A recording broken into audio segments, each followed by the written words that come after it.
Our scripture reading this morning is coming from the book of Luke 15. Luke 15.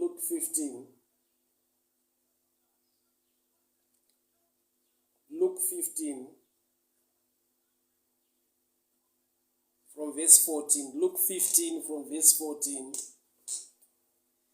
Mukoma Chris, how are you doing? I hope I find you well. God bless you. Thank you so much for tuning in. Luke 15 from verse 14, and I'll read.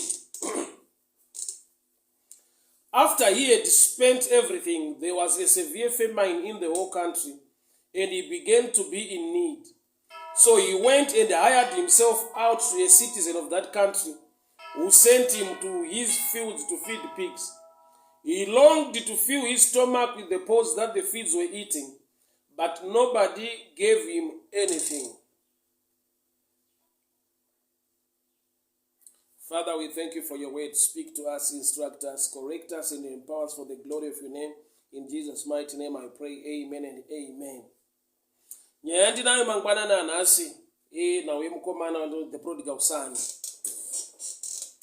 Malines andaverenga ndoachada kuti gone kudzidza kubva kwaari mangwanani ano.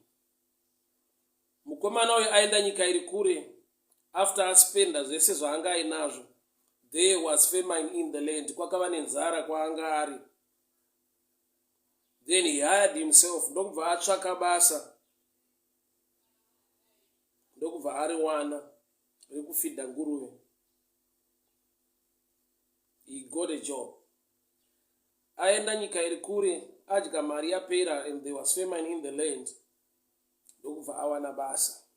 So nditaure pamusoro pechimwe chinhu chinouya muupenyu hwako uchifungidzira kuti advantage, but ritori dambudziko. Pane chinhu chinogona kuuya muupenyu chaunogona kuimbresa nemaoko maviri kana kuchifarira kuchiona sesolution, yet idambudziko kana chinhu choda kuita distract you kuti uende muright place. Kare ndaingofungidzira kuti the devil always fight people achishandisa zvinhu zvakaipa, but there are times yekuti the devil will fight you using good things. Pane nguva yekuti wakaipa unokurwisa achishandisa chinhu chinenge advantage kana chinenge chakakunakira. Let me take you back to the Garden of Eden. The downfall of man yakauya mushure mekunge munhu aparidzirwa kuti audzwa kuti adye muti waasina kutenderwa naMwari kuti adye. The downfall of man yakauya mushure mekunge munhu aparidzirwa naPastor Snake muGarden of Eden. Vhangeri raita sekunge rinovasunungura kuti vagone kudyawo muchero wawakarambidzwa. And pavakadya, Bible wrote their eyes were opened. Wakaipa achiadvertise the forbidden fruit unotaura anenge maadvantages. That's why munhu akagona kuita give in. Chinhu chese chisina kunaka, wakaipa anochimaketa in a better way, so that it becomes a trap in life yako and you can fall into it. Kare ndaifungidzira kuti wakaipa unofaita vanhu nezvakaipa bedzi. Gamba pane imwe nguva yekuti wakaipa unosacrifice kuunza chakanaka muupenyu hwako, but achiziva the end result yekuti chinobva chashata mune ramangwana. Kazhinji wakaipa akauya akaipa, you can run away. But he is a pretender. He pretends to be like an angel of light. But the hidden agenda is distraction. So mukomana aenda nyika iri kure. Chimwe chakamukipa kana chakaisa delay life make, anonoke kudzokera kuna baba kumba kwavo. He got a job in a foreign land. Ane basa raakawana. Kana munhu atambudzika, mari yapera, akawana basa, inenge a sign of relief kuupenyu hwake. But pane nguva yekuti wakaipa unoda kufaita chinhu chakakunakira chakakura chiri pamberi nekukupa chinenge chinokunakidza mune ranhasi, kuti urarame mucomfort zone, urelaxe, utadze kufunga mberi kana kuenda mberi.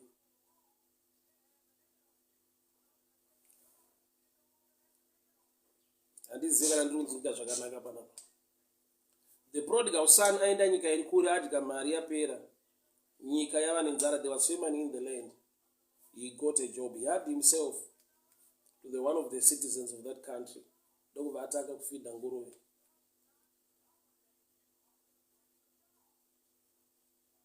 Maybe I'll download a little bit revelation concerning that.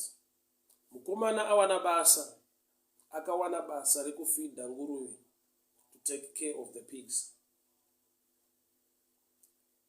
Attack iri muupenyu hwake ndeyekuti aregere kudzokera kumba kwavo kuna baba vake kune zvinhu zvakamunakira, but aite sekunge awana relief yekuti aiwa, kana ndanga ndatambudzika mari yapera, at least I'm now employed, ndaane basa, ndichawana salary kupera kwamwedzi, ndichagona kurarama.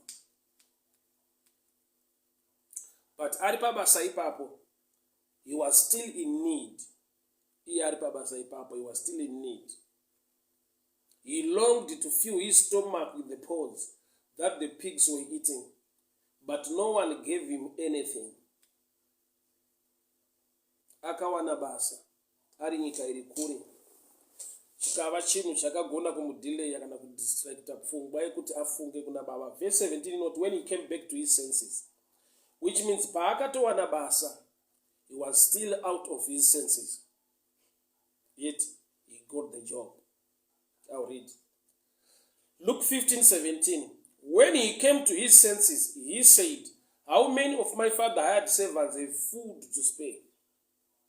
So which means zvaitika zvese kumashure zvokuti nyika yaane famine, iye ndokubva atsvaka basa, ndokubva awana basa, akatanga kushanda feeding the pigs.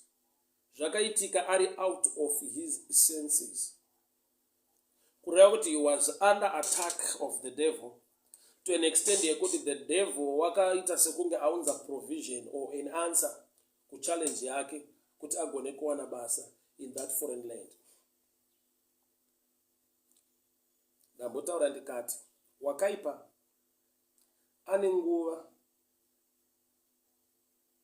yaanoataka vanhu nekuunza zvimwe zvinhu.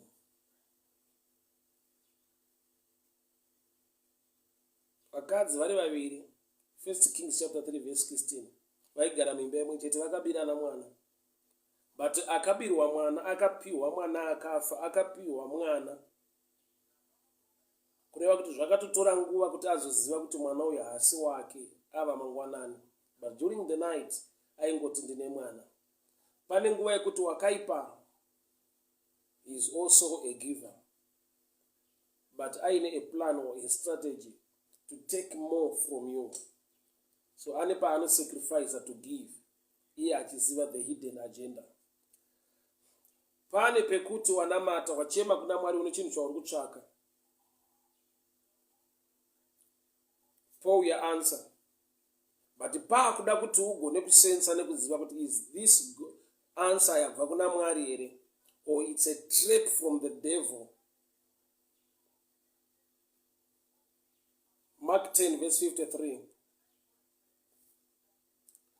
Mukatarisa murume anonzi blind Bartimaeus, when he cried out to Jesus, asati adairwa naJesu kune vanhu vakamudaira, the answer came in time, but it was not Jesus answering him.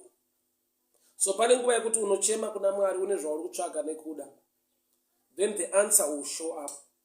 It only takes maturity for you to know, is this the right answer, or is ndimwari here ari kutipindura, kana kuti pane chinhu chauya kuzohijeka the real answer that is meant to come into my life. Kune zvimwe zvinhu zvakanaka zvisina kukunakira. Kune zvimwe zvinhu zvakanaka muupenyu, but zvisiri zvako uye zvisina kukunakira kuti zvive zvako, but zviri zvinhu zvakanaka. Iri a trap or an attack from the devil. Kuwana basa kwakaita mukomana uyu ari muforeign land, pay yake yapera, yaita sekunga iye advantage, ifavor, ka backup kekuti awane kamwe ka life, but zvese zvakaitika because he was out of his senses. Nokuti verse 17 yati when he came back to his senses, akatanga kufunga kuna baba wake. Kunati pane mamwe mafungiro anoitika nokuti pfungwa dzako hadzisi panzvimbo. Maybe to put it that way. Nokuti kana shoko richiti when he came back to his senses, kunati pane imwe nguva yaunofunga, kwete nokuti uri kushandisa pfungwa, asi nekuti pfungwa dzako dzahaijekwa newakaipa kuti uve nemamwe mafungiro. Shoko kana richiti when he came back to his senses, wakafunga kuna baba wake, zvoreva kuti nyangwe pakapera mari akatsvaka basa akariwana, he was out of his senses. Pane a moment, pane nguva yekuti unonzwa sekunge ndiwe wafunga chinhu, gamba pane mweya yahaijeka mind yako kuti uve nemamwe mafungiro. Haunogona kuzorealiza kuti handifunge mufungiro uyu, handironge izvi, handiite izvi, but uriwo wakazviita. Maybe let me put it this way. Munhu akagumbuka, akarwadziswa muupenyu, anotora action. But pane nguva yekuti action yaanenge atora, neimwe nguva nekufamba kwenguva, anotozorealiza kuti handizvo zvandaifanira kunge ndichiita, handizvo zvandaifanirwa kunge ndichiita. Action yaakatora inhau yekuti pfungwa yake yanga yahaijekwa nema-emotions kana kuti nehasha, akaita decision. Pane nguva yekuti pfungwa yemunhu inogona kuhaijekwa nejoy, nemufaro, obva aita a decision inokosta upenyu hwake. I remember nditaura pane imwe nguva kuti vanhu vanogona kuenda kumafaro vachitamba vachinakidzwa, at the end mumwe anodzoka aine pamwiri, kwete nokuti vanga vaenda kundoita izvozvo, but pane a moment, nguva dzekufarisa vanhu mukutandara nemukudii, vaenda kuouting, they come out neresult yavasina kubvira vadesire. So joy, mufaro unogona kuhaijeka mind yemunhu, pain inogona kuhaijeka mind yemunhu. Mukomana ane nzara, changopinda mupfungwa dzake kutsvaka chekudya. So the better way ndeyekuti awane basa, ndokubva atsvaka basa in a foreign land, ndokubva ariwana. But the Bible inotaridza kuti he was still out of his senses. But aine mufungo unenge wakati nakei wekuti rega nditsvake basa, mari yapera ndiwane kurarama. Shoko ndokubva rati when he came back to his senses, ndokubva afunga kuna baba. Kurati kune imwe pfungwa inobata pamunhu, kwete kuti ndo mafungiro ake kana ndokuita kwake, but nekuda kwekuti dzimwe nguva ahaijekwa nepain, munhu akarwadziswa, pfungwa yake inogona kuhaijekwa nepain, zvekuti pain ndio inomumekera madecisions nemamwe mafungiro. I've seen people vanenge vakarwadziswa murelationship, quickly vanoita move on, kana kuti vanoita jump into another relationship, kwete nekuti ndiye munhu waari kuda, but nekuda kwekuti ane a damage control, ane zvaanoda kuratidza kuna ex wake not kwaakabva, kuti I can still move on, ndine vanhu vanondigamuchira, ndine vanhu vanogona kundida. At the end opinda futi muabuse, iri nhau yekuti aida kuita fix the problem, kwete nekuti ndo zvaanyatsofunga, but kuti pain, kurwadziswa kwaakaitwa murelationship yaakabuda, kwakamupa kuti ave nepfungwa yekuti any man or any woman who will come my way, I'll quickly jump on murelationship iyoyo to prove a point kumashure kwandakabva.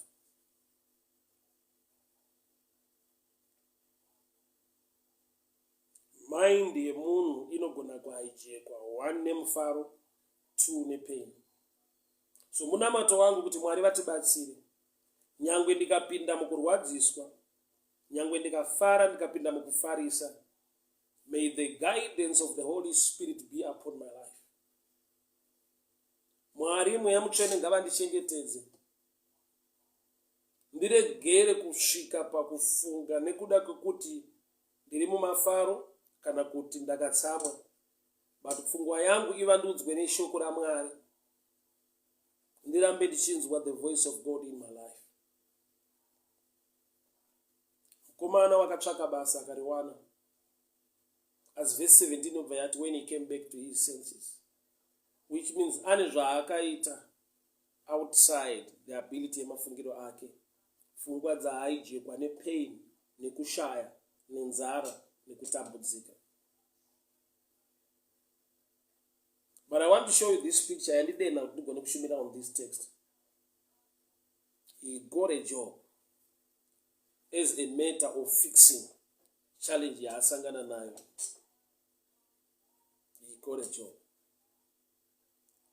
Pane zvimwe zvinhu zvinouya muupenyu hwako, but nekuda kwokuti uri desperate kana kuti une a challenge, unozvigamuchira as a solution, but zvisiri izvo chaizvo zvaungada, but urongoshandisa chinhu ichocho as a way to move on, kuti ugone kungoita chimwe chinhu uite move, uite sekunge wafikisa dambudziko riripo. Let me take it to this side, iri medical. Munhu akarwara,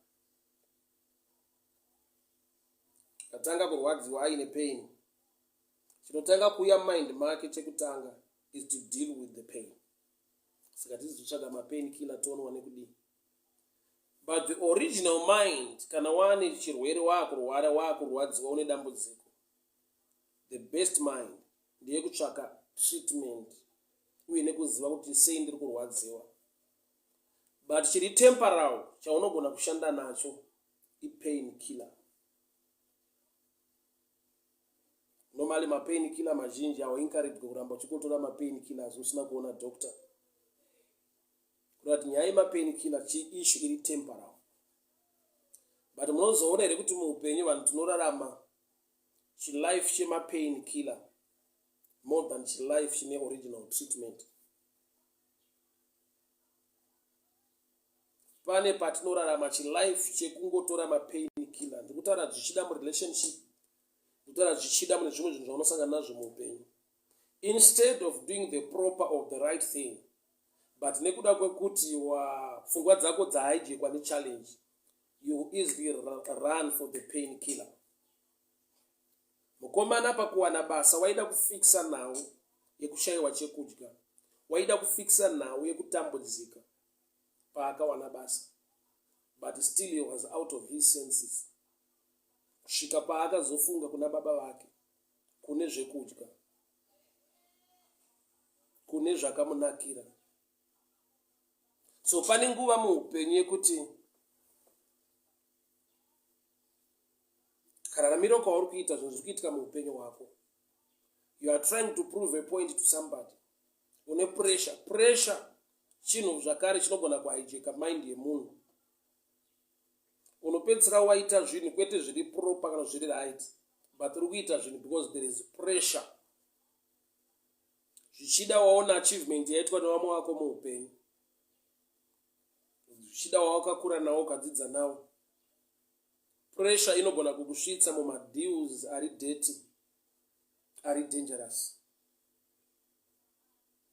Pressure inoita kuti patience dzitize, uregere kutora nguva pakuita zvinhu. So kana wane pressure, you will find a way to fix things in a quicker way. Pressure haikutenderi kuoperate nepatience.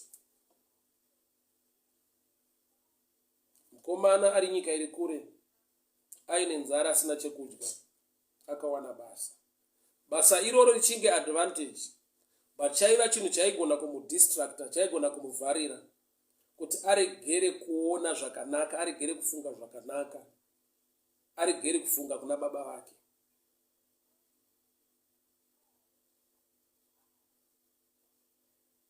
Kune attack inogona kuuya muupenyu yekuti zvakanaka zvichifanirwa kuuya pamberi peupenyu hwako, the devil will attack you in a way yekuti pane zvimwe zvinokasika kuuya zviri lesa, zvisiri izvo zvakakunakira, but nokuti uri munhu ari desperate, you grab that.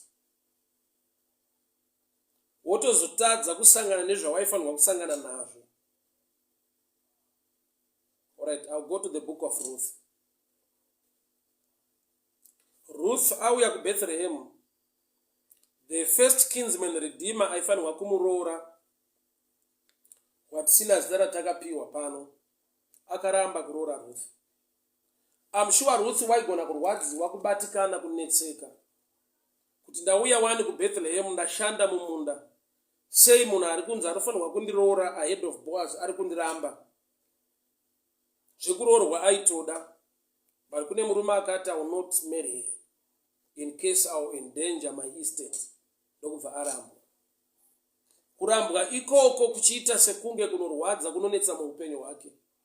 But there was a better man, a better husband in the name of Boaz, who was next in line to take her as a wife.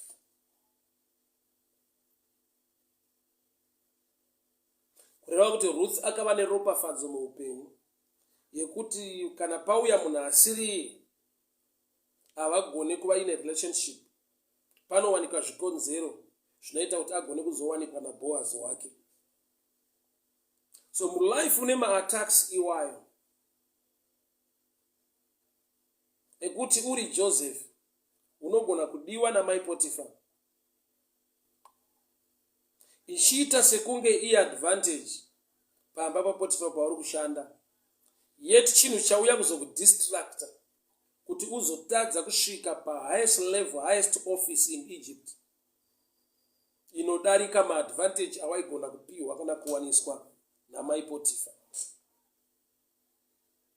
Beware of good things zvinouya pa wrong time.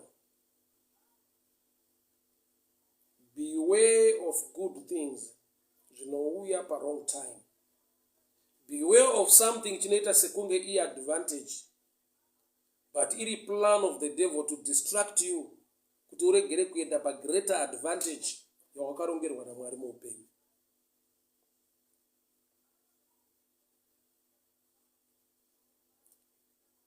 Prophet Elisha vari pagomo paMount Carmel vakataurira muranda wavo uchitaurira mambo Ahab, vafanotungamira, the Lord is about to bring rain, mvura yapedyo nekunaya, mambo Ahab ngavatungamire kuJezreeli. Zviri pachena kuti dai Elisha akakumbira mambo kuti ndipeiwo transport, ndipeiwo lift, mvura iri kuda kuuya, aipinda muchariot yamambo. Achakaitika ndechekuti wakatrusta Mwari wake, akava nepatience, akaziva kuti Mwari vandipa this vision vane simba, vane nyasha dzekuti ndigone kutungamira ahead of Ahab ane machariots, ndikasava ne beggar mentality, ndimirire hangu Mwari. So Ahab wakatasva mabhiza ake ndokubva aenda kuJezreeli. Bible wrote, and the spirit of the Lord came upon Elijah. Mweya waMwari wakauya pamusoro pemuprofita, akava nesimba. Mwari vakamupa speed. Mweya waMwari wakauya pamuprofita, Mwari vakamupa speed. Maybe I need to read. That's 1 Kings chapter 18, verse 46. The power of the Lord came upon Elijah. Tucking his cloak into his belt, he ran ahead of Ahab all the way to Jezreel.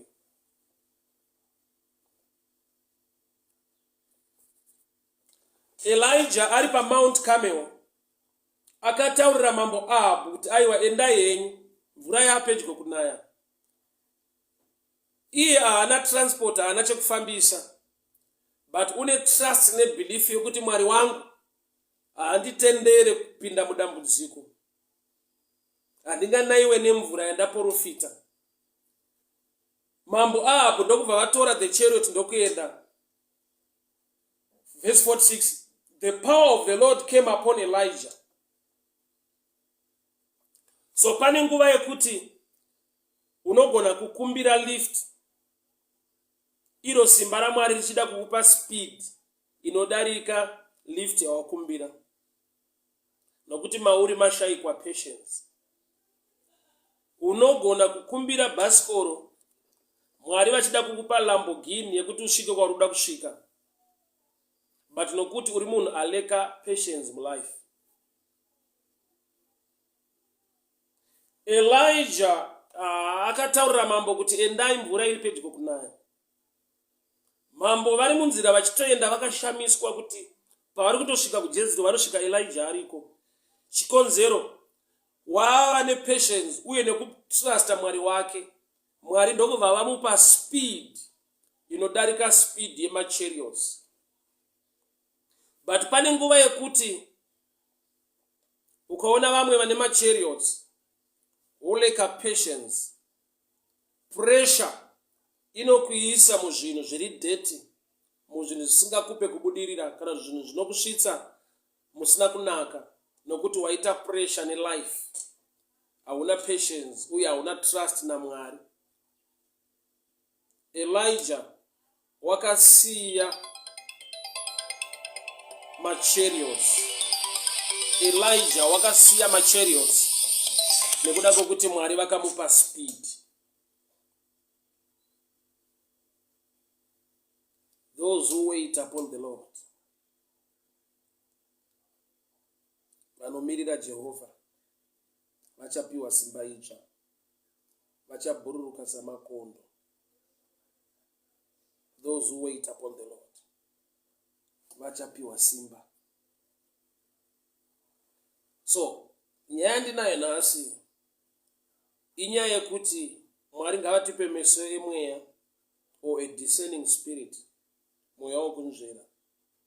Why? Nokuti kune zvimwe zvinhu zvinouya muupenyu hwedu because tiri desperate zvatinogona kuita grab or embrace with two hands. Zviri zvinhu zvauya to distract us from something bigger and greater chinozofanirwa kuuya mune ramangwana. The prodigal son aenda nyika iri kure, mari yake yapera asina chekudya. He got a job.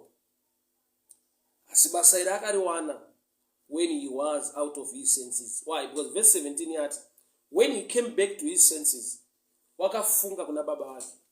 Which means pane imwe pfungwa inorarama mumunhu nokuti atori out of his senses or out of her senses. But iye asiri kuzviziva. Why? Nekuda kwokuti pressure inokudzivisa mafungiro ari normal. Pain inokudzivisa mafungiro ari normal. Joy, mafaro, anogona kukubvutira mafungiro ari normal. Uita chinhu chaunoona sekunge chakakunakira, yet chine consequences in the future are more dangerous.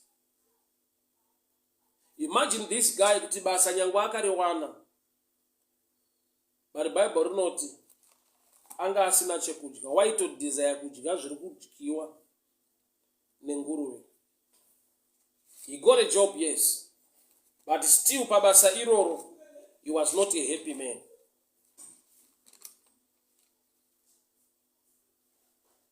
The blessing of the Lord maketh rich and add no sorrow. Ropafadzo yaMwari inopfumisa ende uye haina kuchema. People of God, hear me very well.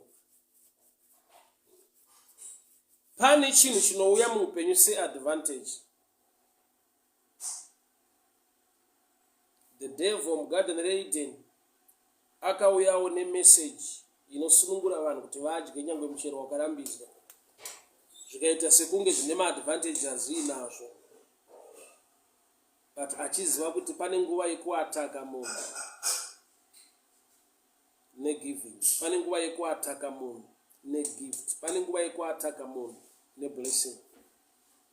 Kana munhu asina mweya wokunzvera, tikatarisa murume anonzi Gehazi. Gehazi chakaunza maperembudzi kumhuri yekwake, inhau yezvipo zvanga zvauya naNamani zvaakatevera. Gehazi chakaunza maperembudzi kumhuri yekwake, magifts. Ane zvipo zvaakatevera kuna Namani zvikava ekesi kufamily yekwake. Handizivi kana ndinoziva zvakanaka. Ndiri kuti kudii? Mulife pane madecisions atinoita, kwete nekuti ndo pfungwa dzatanyatsogara pasi tikafunga, but because tiri mupain. Munhu munhu ane kakurwadziwa ari bhita anotofungawo, but pfungwa yake inenge iri corrupted nebitterness.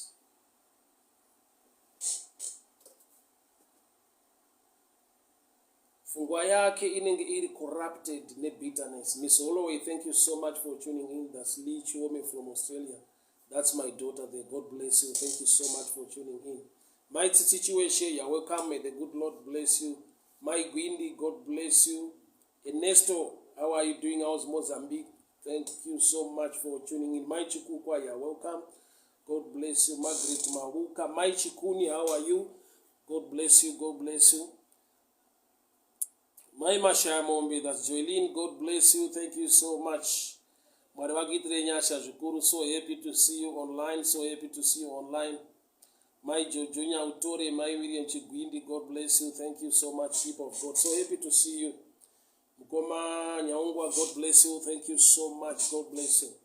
So, nawe ndinayo nasi. Ndekuti kune zvimwe zvinhu zvinouya muupenyu hwako. Sekunge zviri kugadzirisa dambudziko riripo.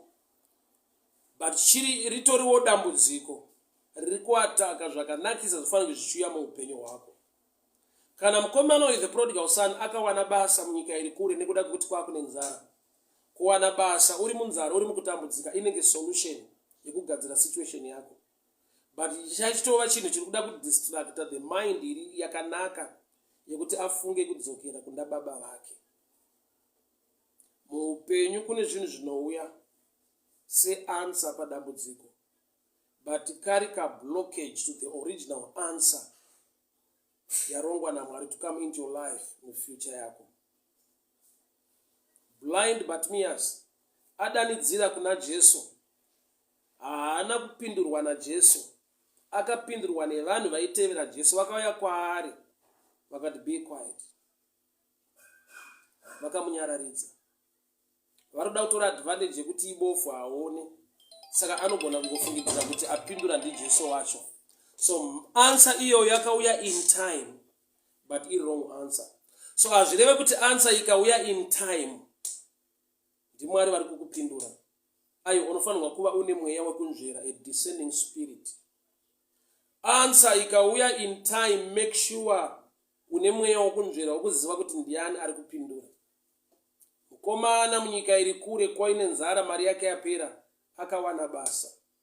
But opportunity employment iyoyo was still a trap pa downfall yake. Kusvika Bible razoti he came back to his senses, akafunga kuna baba, akadzokera.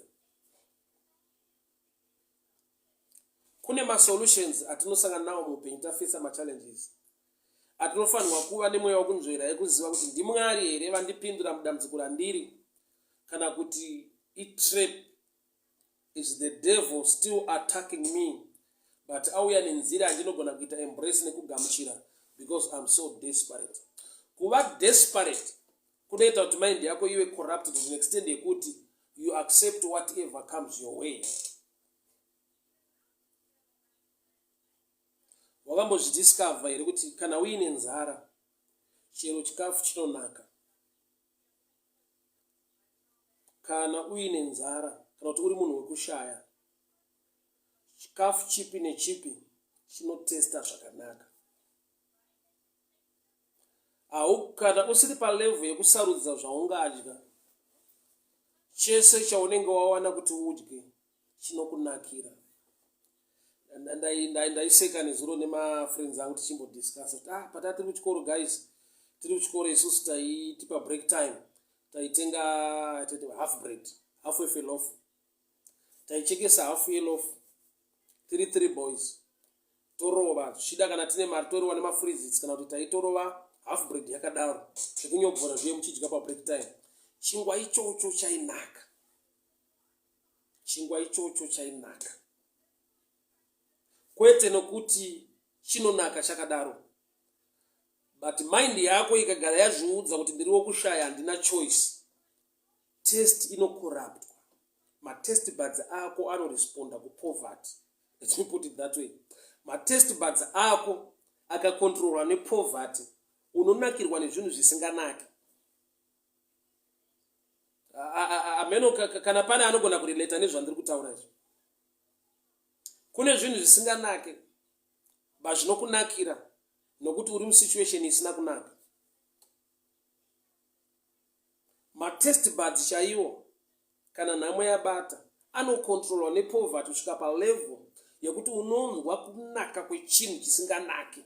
Why? Nokuti uri wekushaya.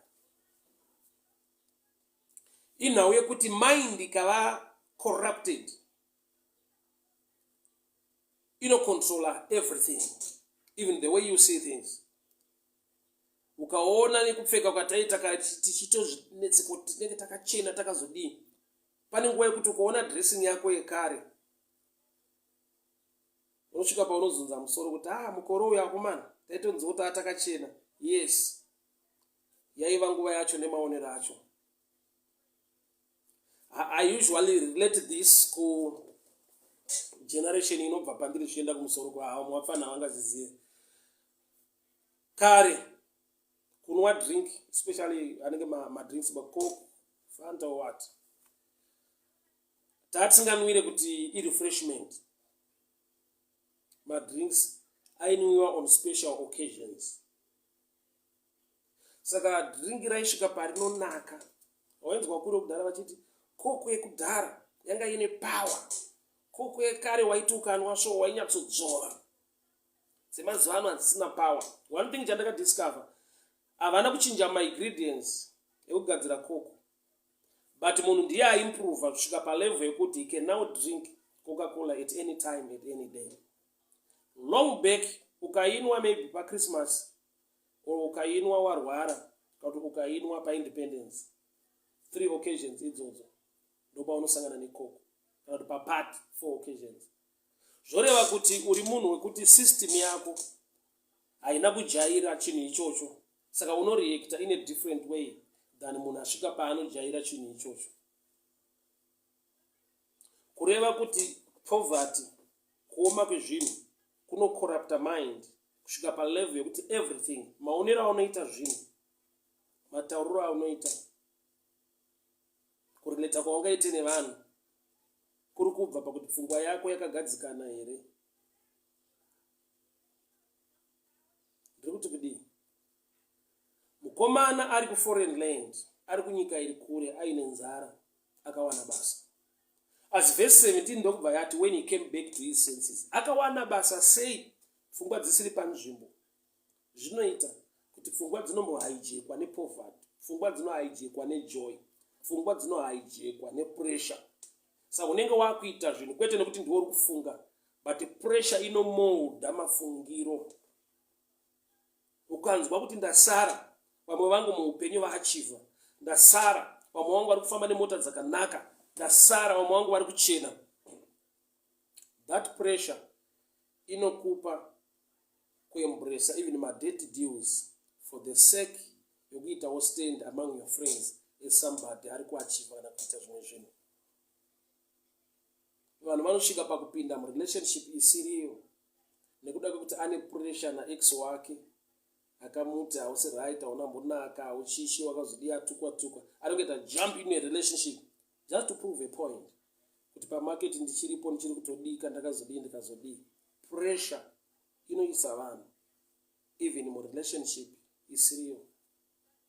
Pressure inoisa vanhu even mu date deals. Munamato wangu uye ngauye kunamato wako kuti Mwari handidi kuti pressure yehupenyu indipe mafungiro, asi ndaakuda kuti pfungwa dzangu dzivandudzwe neevhangeri yenyu.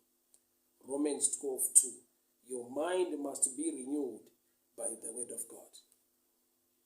Handidi kuti nyangwe kufara kana kuti kufarisa kana kuti joy zvicorrupte mind yangu to an extent yekuti ndinoita madecisions, ndinoita zvimwe zvinhu muupenyu nekuti ndiri munhu akafarisa. I'll give you a picture munhu akambofarisa from the text. Mambo Herod akaita party, birthday party.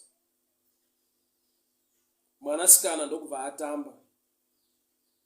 Anakidzwa kutamba kwaita mwanasikana ndokubva amuti taura chero chaungada. Whatever you want. Chero chaungada. even half of the kingdom of the empire I'll give you. Musikana ndokubva ati ndiri kuda musoro waJohani.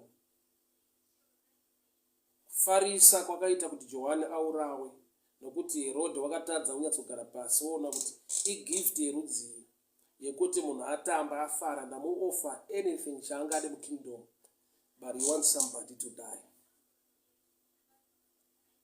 Kureva kuti kune vanhu vanofa nekuti kune madecisions akaitwa mukufarisa.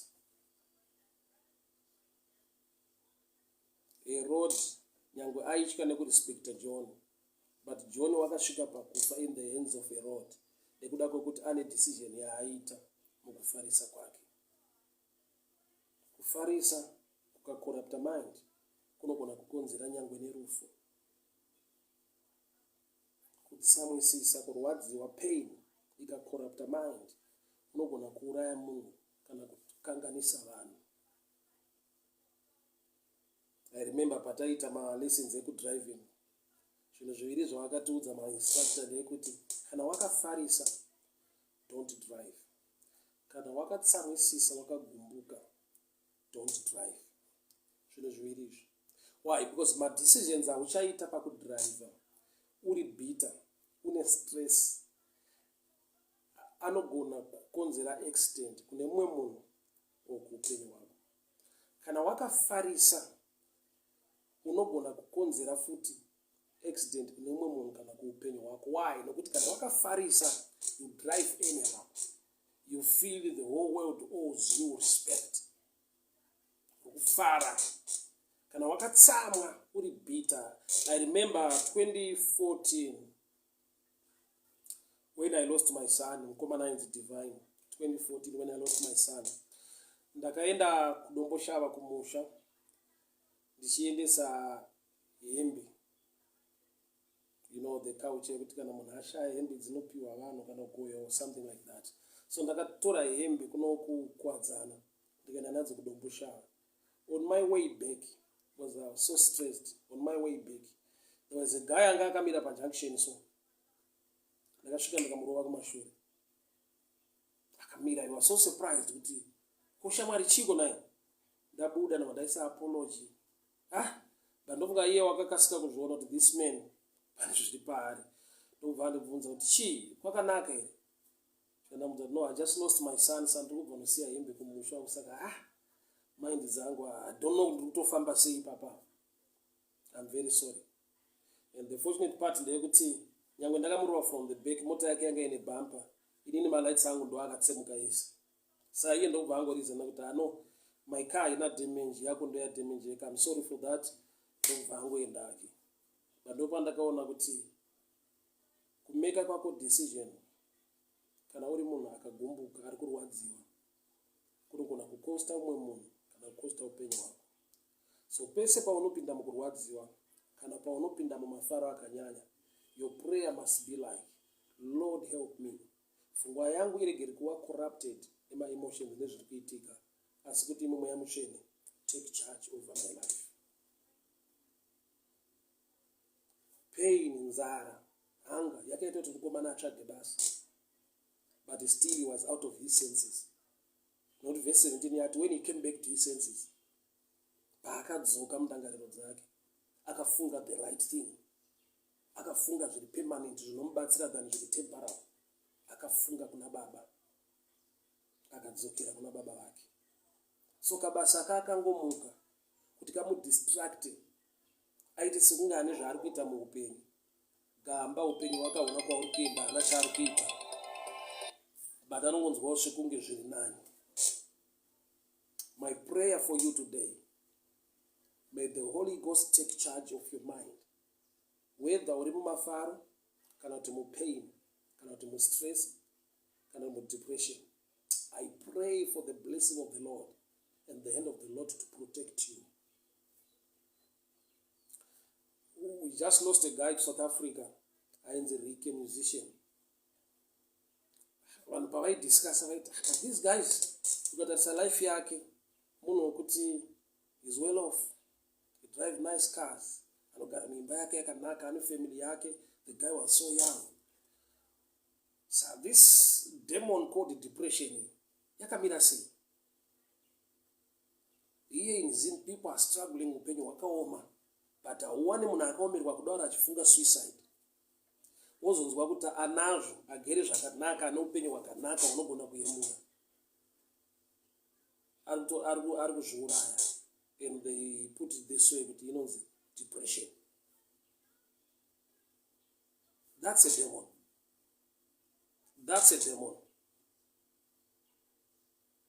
Bodai chini chocho chiri to an extent yekuti vanhu vari muzvikwereti, vari kutambudzika, vari kunetseka, vasingazoti mangwana ndinodyei kana kuti ramangwana rangu rakamira sei, vari patight.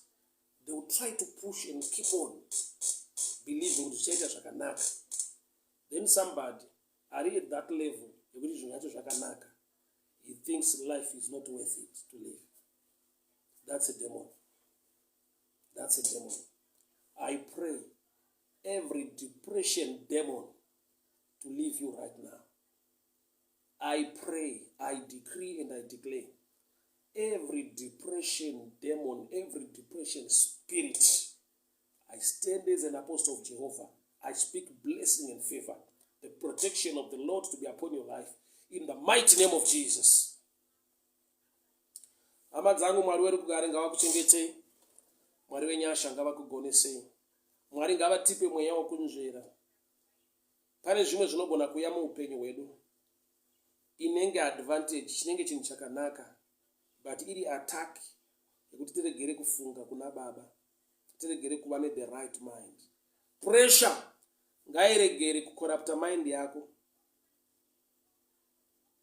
Pain ngairegere ita take over your mind. May the Holy Ghost take charge over your mind. In the mighty name of Jesus. Amen and amen. Baba ndinonamata muupenyu hwevana venyu, zvavanoshuwira nekutsvaka, nguva dzinorema dzavanosangana nadzo, kana nguva dzekufara dzavanopinda madziri. Imi mweya mutsvene, nemi Jehovha, rambai makabata mufungo yavo. Handitendere Baba pressure kana marwadzo kutora pfungwa dzavo, asi kuti pfungwa dzedu ngadzichengetwe munyasha dzenyu Mwari. Every demon called depression, stress, I stand as an apostle of Jehovah. Nyasha ngadzidururwe Mwari. Vana venyu ngavadzikinurwe.